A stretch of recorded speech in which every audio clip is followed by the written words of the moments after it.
Between a state of emergency and the evacuation order, students missed several days of school, and now comes the question, how will those days be made up? Within the past hour, we got the answer from Virginia Beach City Public Schools. They tell us they will use 3 virtual learning days to make up time lost to Hurricane Florence. What about other school divisions? 13 News Now reporter Ali Weatherton asked administrators.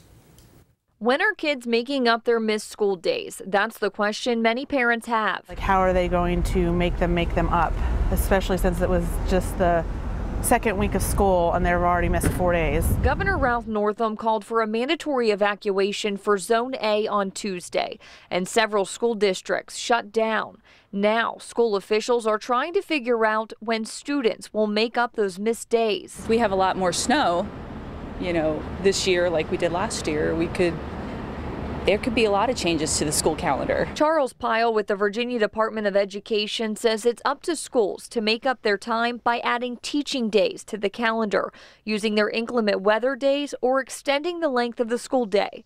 If the district has proof it can't provide extra days or hours, the school board can submit a waiver. When there's an emergency declared either by the governor or a local authority, yes, the Board of Education does have the authority under state law to issue a waiver, but it's not automatic. And it's not often granted, especially this early in the school year. But the school division has to demonstrate, even when asking for a waiver, that it's done everything that could be reasonably expected to make up as much of the lost instructional time as possible. School officials from multiple districts say they only have about 2 to 4 inclement weather days built in their schedule. Tomorrow, they say they're going to go through their plans on how they're going to make up the days from Hurricane Florence. In Norfolk, Ali Weatherton, 13 News Now.